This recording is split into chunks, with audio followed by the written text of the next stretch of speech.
नहीं देखिए प्राची जी, इसमें कोई दोहराए नहीं है कि हर प्रकार का असेसमेंट का मॉडल भी एनटीए के पास होना चाहिए। मैं इसका दूसरा पक्ष पूछता हूं। देखिए, छात्र इतनी बड़ी संख्या में पेपर दे रहे हैं, छात्र समाज में क्या चल रहा है, वो इस बार का पेपर लीक भी जो पकड़ा गया वो छात्र की कंप्लेंट पे ही पकड़ा गया। अगर छात्र कंप्लेंट करेगा तो सरकार को निश्चित तौर पर ध्यान आएगा, या एनटीए कोई भी कंडक्टिंग एजेंसी है उसको निश्चित तौर पर ध्यान आएगा। जी, अब ये जिम्मेदारी भी छात्रों पर ही डाल दीजिए। नहीं, ये जिम्मेदारी भी छात्रों पर ही डाल दीजिए। एक तो उन्हें 14-14, 12-12 घंटे, 15-15 घंटे पढ़ाई करनी है, और फिर वो इस बात का भी ध्यान रखें कि पेपर तो कहीं लीक नहीं हो रहा है। वो अपनी पढ़ाई पर ध्यान दें या इन बातों पर ध्यान दें कि पेपर लीक तो नहीं हो गया।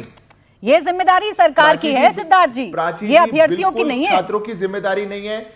प्राची जी नहीं, मैं प्राची जी बिल्कुल स्पष्ट कर दूं, छात्रों की बिल्कुल कोई जिम्मेदारी नहीं है, छात्रों को इसकी चिंता करने की आवश्यकता नहीं है। निश्चित तौर पर कंडक्टिंग एजेंसी की जिम्मेदारी है, निश्चित तौर पर, कोई दो राय नहीं है। सरकार ने कहा है कि हमको शुचिता से परीक्षा करवाना है, हमारी जिम्मेदारी है। तो 2024 में भी था ना सिद्धार्थ यादव जी। मैं यकीन करना चाहती हूं अपनी सरकार पर, और जो अभ्यर्थी हैं ना जो नीट की परीक्षा देते हैं वो भी यकीन करना चाहते हैं अपनी सरकार पर। लेकिन 2024 पिछली घटनाएं तो भूल ही जाएं, मैं 2024 की बात कर लेती हूं। 2024 के बाद भी तमाम डिबेट्स में और तमाम जो बयान आप लोगों ने दिए थे, सब में यही यकीन दिलाया था कि आगे से नहीं होगा, हम रिफॉर्म कर रहे हैं, हम लीकेज प्रूफ कर रहे हैं। लेकिन 26 आते आते हो गया ना। जिन बच्चों की जान चली गई उनका कसूरवार कौन है भाई? देखिए प्राची जी, 23 की, 24 की, 26 की कहानी नहीं है। पेपर लीक एक सोशल इविल के खिलाफ लड़ाई है। क्या 2014 के बाद ही पेपर लीक होने लगे? एनटीए के जब नहीं था उससे पहले क्या स्थिति होती थी? व्यापम क्या था? उससे पहले किस राज्य सरकार में नकल के गिरोह नहीं चलते थे? देश के आप किसी पुराने पुलिस अधिकारी को बुलाइए, बिठाकर किसी स्टेट के डीजीपी को, वो बताएंगे कैसे आंखों के आगे पुलिस के व्यापम जो था वो भी आपकी सरकारों में था। व्यापम का जिक्र करेंगे तो और आप फंस जाएंगे सिद्धार्थ यादव जी। और रही बात ये कि इससे पहले नहीं हुआ करते थे भाई, सुनिए, इससे पहले हुआ करते थे, इसीलिए तो ये लोग सत्ता में नहीं है ना। आप लोग सत्ता में हैं क्योंकि आपने कहा था कि आप सिस्टम को दुरुस्त करेंगे।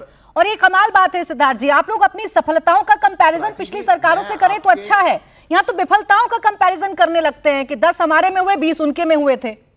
सफर तो इस देश का भविष्य कर रहा है ना।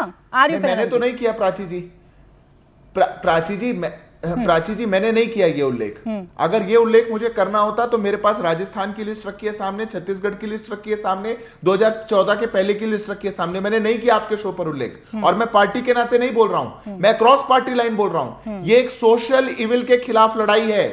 सरकार प्रतिबद्ध है इस लड़ाई को लड़ने के लिए। हम चाहते हैं कि अक्रॉस द बोर्ड आकर के इस लड़ाई को लड़ना है। हर साल सुधारों की आवश्यकता है, हम उन सुधारों को करेंगे, दायित्व भी हम ले रहे हैं, पर इस सोशल इविल को हम हराएंगे। सिद्धार्थ यादव जी, मैं फिर कह रही हूं, ये सरकार कर रही है जैसा आप कह रहे हैं, लेकिन वो सिर्फ कर ही रही है।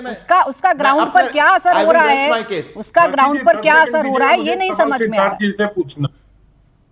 जी जी एक सवाल सिद्धार्थ जी से पूछना चाहता हूं। पूछे फिर मैं बाकी के पास जाता हूं। और क्या कमिटमेंट होती है वो बता देता हूं सिद्धार्थ जी। नहीं, वो कमिटमेंट तो दिख रही है सिद्धार्थ यादव जी। सिद्धार्थ यादव जी थोड़ा रुक जाएं, बाकी मेहमान 4 साथी हैं विपक्ष से जो आज आपसे सवाल पूछेंगे। उससे पहले अनंत जी का एक छोटा सा सवाल है आपसे, वो पूछ लेती हूँ। कमिटमेंट तो मुझे दिख ही रहा है, बोले अनंत जी। सिद्धार्थ जी से ये पूछना चाहता हूं, उन्होंने राधा कृष्णन कमेटी की बात की, उनका एक बड़ा ही उनके जो रिकमेंडेशंस थे उसमें जो अकाउंटेबिलिटी के वैक्यूम के बारे में वो बात करते हैं, उस वैक्यूम को पूरा करने के लिए सरकार ने क्या किया, और आउटसोर्सिंग मिनिमाइज करने की बात राधा कृष्णन कमेटी ने की थी। इन दोनों पर कितना काम हुआ, इस पर सरकार को ध्यान देना होगा। सरकार इस ओर क्यों नहीं ध्यान दे रही? ठीक है, ये सुझाव है आपके लिए सिद्धार्थ जी। आज तो पूरा विपक्ष हो या देश के पत्रकार हो, आपको सिर्फ सुझाव ही दे सकते हैं, करना आप ही को है। राधा कृष्णन जी ने सुझाव दिया था। निश्चित तौर पर प्राची जी, आप मुझे समय दीजिएगा तो मैं इस पर भी मैं आपको अपना विचार रखूंगा, और सरकार ने क्या किया वो भी मैं आपको बताऊंगा। पर अब मेरे को लगता है आपके बहुत पैनलिस्ट इंतजार कर रहे हैं, तो आप उनको बुलवा लीजिए, फिर मैं सबके एक साथ जवाब। चले ठीक है, आप सवालों के लिए पहले से ही रेडी हैं सर, क्योंकि सारे सवाल तो आज सरकार से ही पूछे जाएंगे। तहसीन जी अब आ जाइए चर्चा में। सिद्धार्थ जी कह रहे हैं बहुत साफ गोई से कि ये सरकार भागती थोड़ी ना है भाई। इस सरकार के सामने अगर कोई सिचुएशन आती है, कोई प्रॉब्लम आती है, तो हम उसे सॉल्व करते हैं, बजाय इसके कि हम तू मैमे की राजनीति में पड़े। सबको साथ मिलकर सोल्यूशन ढूंढना होगा। ये सोशल इविल है, जैसा इन्होंने कहा। प्राची जी, आपके साथ शो में शिरकत करने का मौका मिला, शुक्रगुजार हूँ। मैं 2024 में भी मैं आपके साथ था।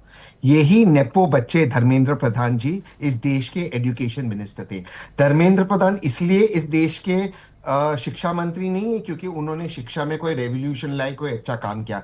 वे महज इसलिए इस देश के शिक्षा मंत्री है क्योंकि उनके आदरणीय पिताजी, स्वर्गवासी पिताजी आदरणीय अटल बिहारी वाजपेयी जी के कैबिनेट में मंत्री थे। वो एक नेपो बच्चे हैं, ये चीज को हम जाने। वो फेलियर 2024 में थे, 2026 में भी फेलियर थे।